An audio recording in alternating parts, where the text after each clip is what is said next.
Om Swastiastu. Hai anak-anak, berjumpa lagi dengan Ibu Niwayan Eka Pratiwi. Pada pembelajaran kali ini kita akan belajar tentang reaksi reduksi dan oksidasi. Masih minggu lalu kita sudah belajar tentang pengertian apa itu reduksi, apa itu oksidasi. Pada pertemuan kali ini kita akan belajar tentang penentuan bilangan oksidasi atau lebih dikenal sebagai BILOX. Sebelum kita belajar BILOX, ada beberapa materi prasyarat yang harus kalian kuasai. Yang pertama itu adalah membedakan atom, molekul unsur, molekul senyawa, dan ion. Ini sudah kalian pelajari di bangku SMP ya. Tapi Ibu akan ulang secara garis besar. Atom bagian terkecil dari sebuah materi. Contohnya misalnya di sini ada atom oksigen, dia terdiri ini ada dua atom oksigen, satu atom oksigen, ada dua atom oksigen. Kemudian ada atom hidrogen, dua atom hidrogen, satu atom hidrogen, satu atom hidrogen. Atom-atom yang sejenis bergabung membentuk yang namanya unsur. Jadi unsur adalah gabungan dari atom-atom sejenis. Misalnya atom oksigen bergabung dengan atom oksigen membentuk unsur O2. Ini unsur oksigen. Begitu juga dengan atom hidrogen. Kemudian bagaimana dengan molekul senyawa? Senyawa itu adalah gabungan dari atom-atom yang tidak hanya satu jenis, ada beberapa jenis. Misalnya satu atom oksigen bergabung dengan dua atom hidrogen membentuk senyawa H2O. Ya, itu namanya molekul senyawa. Apakah kalian sudah paham membedakan atom, molekul unsur, dan molekul senyawa? Oke, nanti putar ulang videonya kalau masih belum paham ya. Oke, kita lanjutnya kan sekarang dengan membedakan atom, molekul, dan ion. Atom kan sudah tadi ada atom nitrogen misalnya, magnesium misalnya. Kemudian molekulnya misalnya tadi air H2O ya, HOH. Kemudian ada ion. Ion itu adalah atom yang kehilangan atau menerima elektron. Ion positif artinya atom tersebut kehilangan elektron atau melepaskan elektronnya. Contohnya magnesium, dia melepaskan 2 elektron, maka magnesium ini dikatakan bermuatan 2 positif. Kemudian ada atom misalnya nitrogen. Kemudian nitrogennya menerima 3 elektron, maka dia akan menjadi nitrogen 3- seperti itu. Nah, ion juga ada 2, ada ion monoatomik, artinya atomnya hanya 1, ada ion poliatomik, itu artinya atomnya ada 2. Misalnya ini OH bermuatan negatif, berarti dia adalah ion poliatomik karena terdiri dari lebih dari satu jenis atom ya. Oke. Nah, contoh-contoh ion tunggal atau monoatomik itu misalnya ini H- yang disebut hidrida, F-, Cl-, Br-, I-, O2-, S2-, Se2-, N3-, itu contohnya. Contoh-contoh ion poliatom misalnya ini yang paling sering ditemui ya, misalnya di sini ada ya SO, ini SO4 2- disebut sulfat, NO2- nitrit. Ini asal ada muatan min atau plus dia disebut ion. Jika atomnya ada 1 disebut monoatom, jika atomnya lebih dari 1 disebut sebagai poliatom. Oke, bisa paham anak-anak? Bu lanjut ya. Kita bahas indeks dan koefisien. Dulu juga sudah Ibu dapat kenalkan sekilas indeks. Ini misalnya molekul H2O. Duanya ini disebut indeks. Indeks itu menunjukkan jumlah atom H dalam molekul H2O. Jadi angka 2 ini punyanya H, tidak punyanya O. Apakah O ini punya indeks? Punya 1, tapi tidak ditulis ya. Nah, apakah indeks ini bisa dirubah? Untuk molekul yang sama, indeks tidak bisa dirubah, hanya bisa disederhanakan dalam menjadi yang lebih sederhana. Nanti Ibu perkenalkan ke dalam rumus molekul dan rumus empiris ya nanti. Yang jelas untuk molekul yang sama indeksnya tidak bisa dirubah. Misalnya air, dia tetap H2O ya. Karbon dioksida dia tetap CO2, indeksnya tetap 2, indeks O-nya seperti itu ya. Karena kalau indeks 2-nya dirubah menjadi 1, misalnya CO, dia sudah tidak karbon monoksida, tapi sudah tidak karbon dioksida, tetapi sudah menjadi karbon monoksida. Itu seperti itu nanti. Yang jelas indeks tidak bisa dirubah untuk molekul yang sama. Nah, sekarang bagaimana kalau ada 3 senyawa H2O? Nah, bisa ditulis H2O, H2O, H2O seperti itu ya. Nah, bagaimana kalau 1000? Kan capek nulisnya. Nah, nanti 3H2O ini bisa diringkas penulisannya menjadi 3H2O. Angka 3 ini ditulis sama besar dengan H-nya, sedangkan indeks ditulis menjorok ke bawah subskrip ya. Nah, angka 3 ini nanti dikenal sebagai koefisien. Koefisien menyatakan banyaknya molekul. Nah, jadi koefisien ini punyanya H dan punyanya O. Sedangkan indeks hanya punya atom yang ditempeli di depannya ya. Itu. Oke, bisa dipahami indeks dan koefisien? Oke, kita lanjut sekarang. Penentuan bilangan oksidasi. Aturan bilangan oksidasi. Ada 8 aturan bilangan oksidasi yang perlu kalian ingat. Yang pertama itu adalah unsur bebas memiliki bilog sama dengan 0. Kalian sudah tahu kan unsur bebas tadi? Ya, unsur bebas itu misalnya unsur-unsur yang berpasangan dengan atom sejenis, yaitu H2, N2, O2, F2, C, I2, Br2. Nah, ini lagi I2 ya, P4, S8, Al, Fe. Al, Fe itu atomnya bebas. Oke. Dan juga atom-atom yang lain, asal dia kuncinya ini ya bebas atau sendirian, maka bilognya adalah 0. Ingat itu. Kemudian aturan yang kedua, bilog H dalam senyawanya pada umumnya positif 1. Pada umumnya ya, kecuali pada senyawa hidrida. Dia -1. Hidrida maksudnya dia hidrida logam, itu maksudnya hanya berpasangan dengan logam. Maka logamnya menentukan bilog hanya mengikuti, jadi hanya -1. Oke, nanti kita bahas lebih lanjut ini. Jadi ingat saja dulu, H pada umumnya adalah +1. Oke, kita lanjut oksigen. Oksigen pada umumnya -2, kecuali dalam peroksida dan superoksida. Nanti ini peroksida artinya senyawa kan tadi kenalnya H2O ya. Ada senyawa H2O2. Maka dia kelebihan oksigen, maka disebut peroksida. Bilognya hanya -1 di sana. Atau superoksida, ini KO2, bilognya dia -0,5 di sana. Jadi diingat dulu, pada umumnya bilog O itu adalah -2. Bilog unsur logam selalu bernilai positif dan logam golongan utama sesuai golongannya. Maksudnya kalau kamu bertemu bukan hidrogen, tidak masuk di sini bacaan ya karena dia bukan logam. LiNaKRbCs dia +1.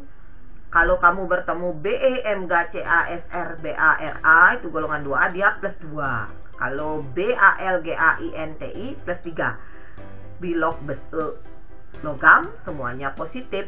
Besi misalnya dia bisa punya 2 bilog, +2 atau +3 dan yang lain. Yang jelas kuncinya adalah kalau logam dalam senyawa ini ya, kalau dia berbebas ya 0. Kalau dalam senyawa itu selalu positif. Kalau unsur utama dia sesuai golongannya. Ini ibu catatkan ya. Oke.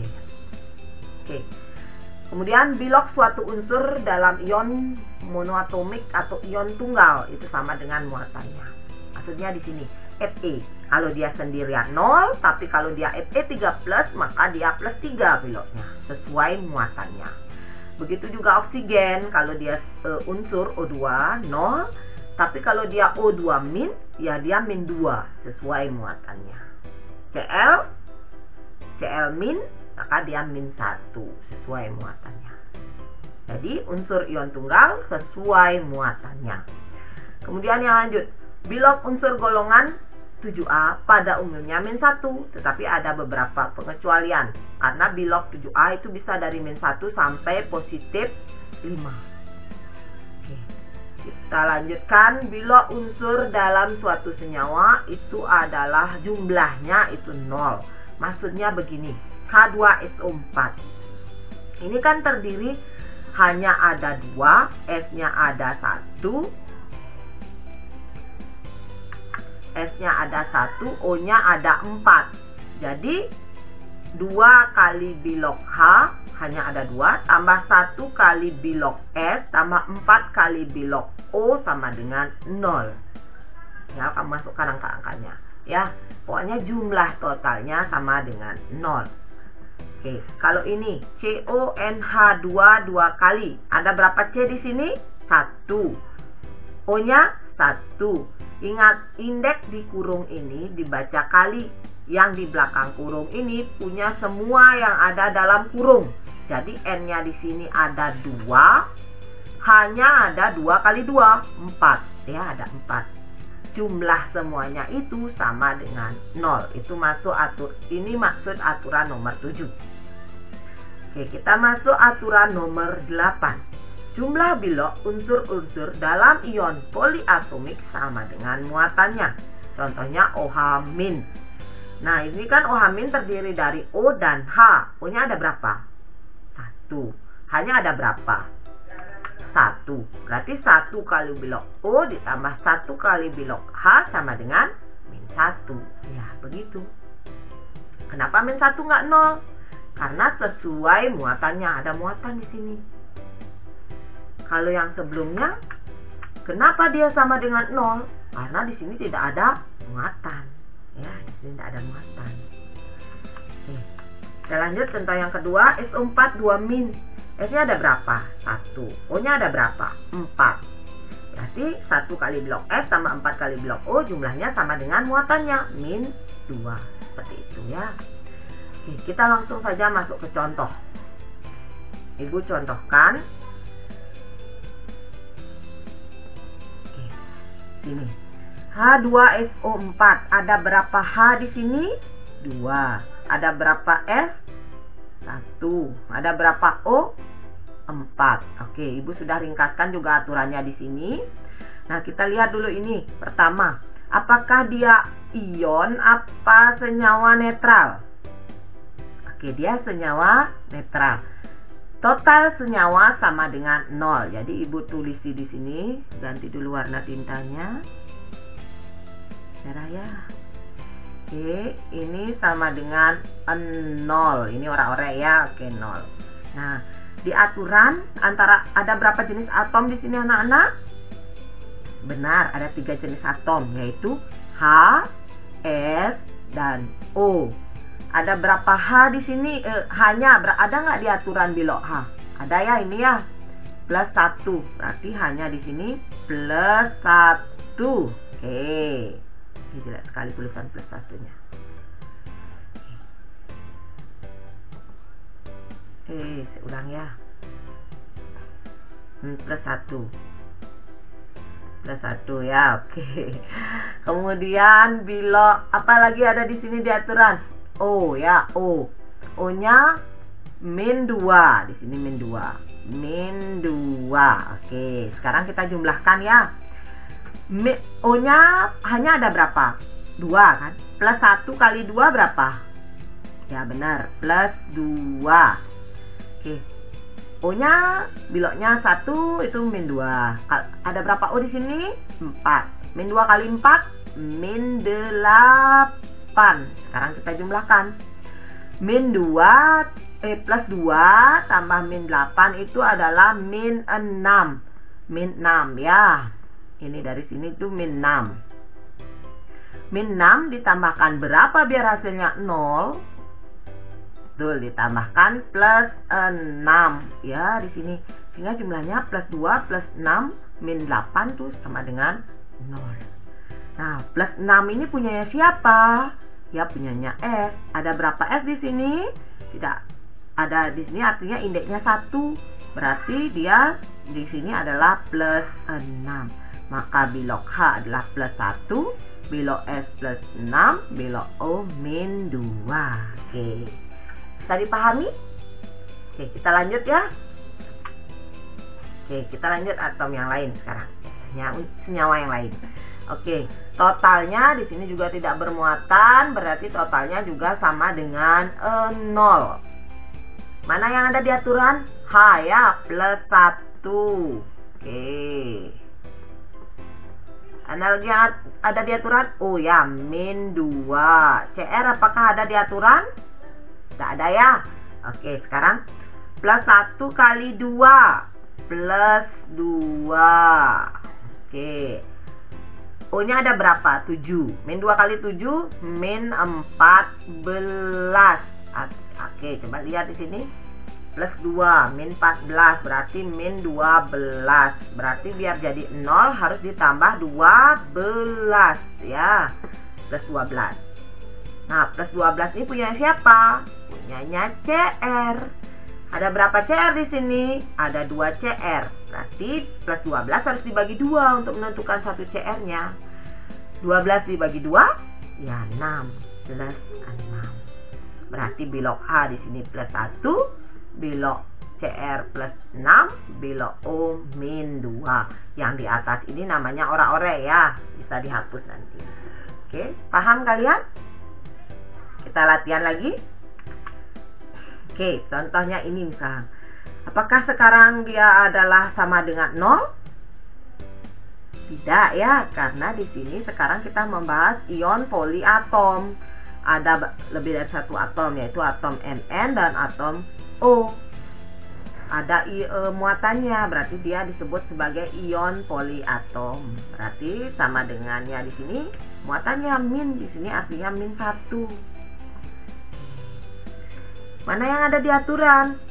Oh ya, O-nya min 2. Ada lagi? Enggak, Mn-nya nggak ada ya. Oke. Min 2 tambah 4. Min 2 kali 4, min 8. Ya, pertanyaan sekarang. Min 8 ditambahkan berapa biar jadi min 1? Oke, 7 di sini ya. Oke. 7 kurang 8 ya min 1. 7-nya punya siapa? Mn. Ada berapa Mn di sini? Ada 1 Mn. Karena indeksnya di sini tidak ditulis, berarti dia 1. Berarti Mn-nya di sini 7. Saya isi plus ya, biar biasa belok itu plus dan min. Oke. Berarti Mn-nya 7, oksigennya min 2. Kita lanjut lagi contoh selanjutnya. Langsung masuk ke soal. Oke, masuk ke soal. Contoh sekarang coba lihat anak-anak di sini. Sekarang kita masuk ke reaksi sekarang. Langsung masuk ke reaksi. Nah, kita hitung satu-satu. Yang mana yang ada di aturan di sini? H. Ada di aturan plus 1. S-nya nggak ada. Berarti sama dengan 0 di sini ya. Karena nggak ada muatannya. Plus 1 kali 2. 2 ditambah berapa biar hasilnya 0? Tambah min 2 ya. Min 2 ini punya siapa? Punyanya S. Berarti S-nya min 2. Oke, sekarang di sini mana yang ada di aturan? Hanya ya, plus 1. O-nya min 2. Hanya ada berapa? 1. Berarti plus 1. Sorry, sama dengan 0 dulu ya. O-nya min 2. Min 2 kali 2 min 4. Di sini berarti min 3. Berarti N-nya di sini min 3 ya. Min 3. Sorry, plus 3 ya. Oke, plus 3. Ah, kan biar jumlahnya 0. 1 tambah 3 min 4 kan baru 0 ya. Oke.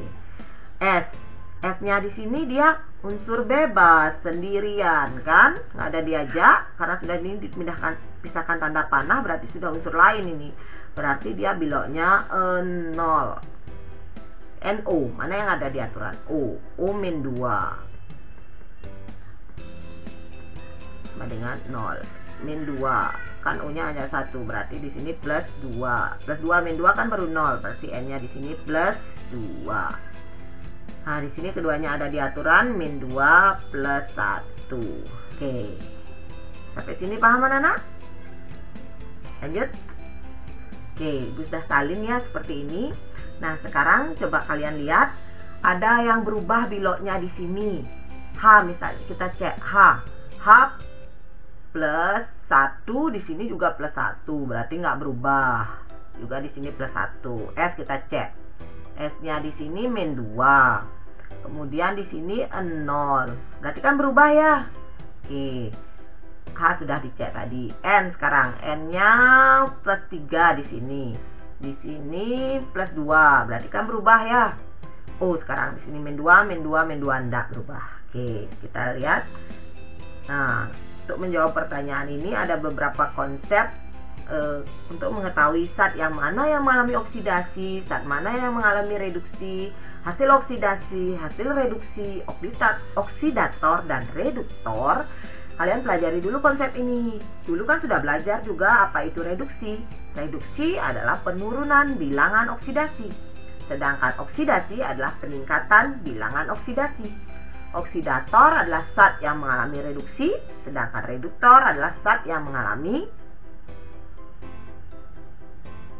kebalik ya. Oksidator adalah zat yang mengalami reduksi, sedangkan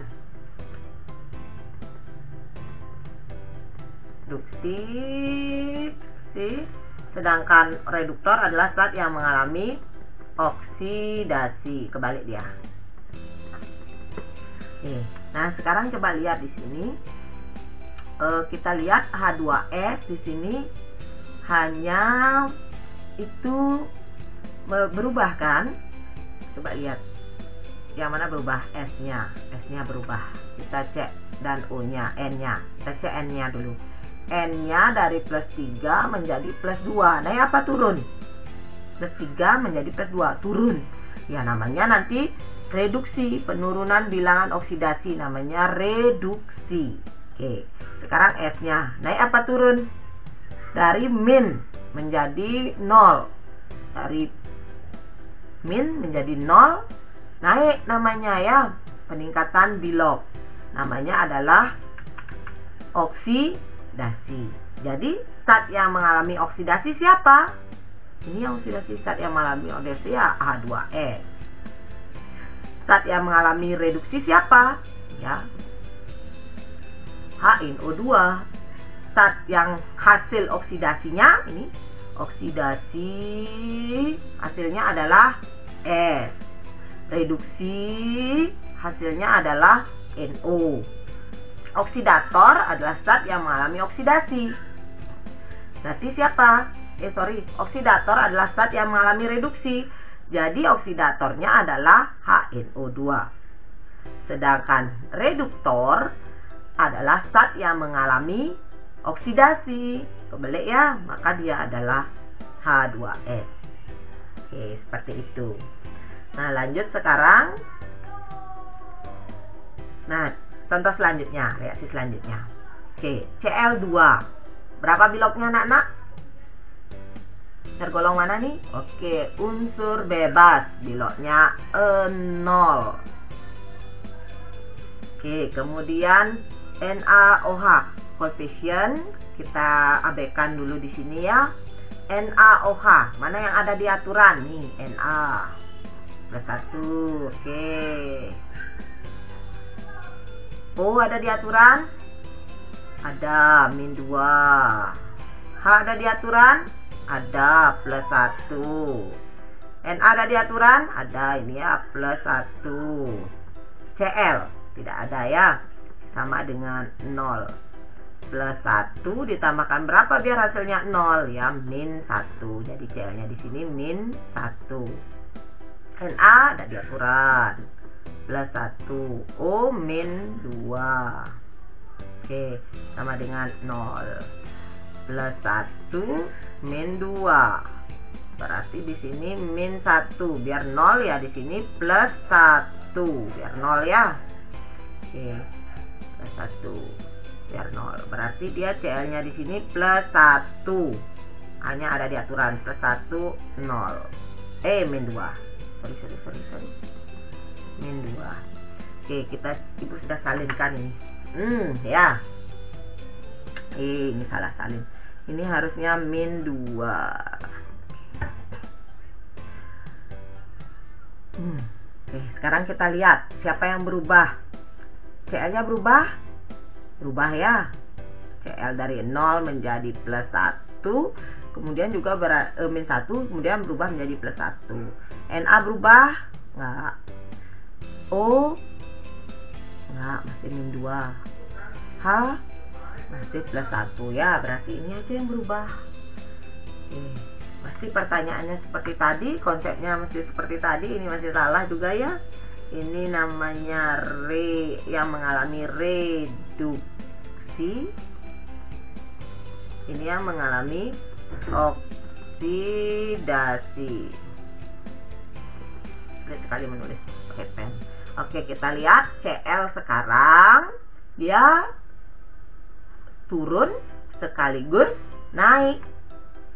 Nah, yang turun dari 0 menjadi min 1 kan turun, namanya reduksi. Dari 0 juga dia berubah menjadi plus 1, namanya oksidasi. Zat-zat yang seperti ini, reaksi yang seperti ini, di mana senyawa yang mengalami reduksi dan oksidasi adalah senyawa yang sama, nanti disebut sebagai autoredoks atau reaksi disproporsionasi ya, autoredoks. Gampangan nyebut autoredoks ya.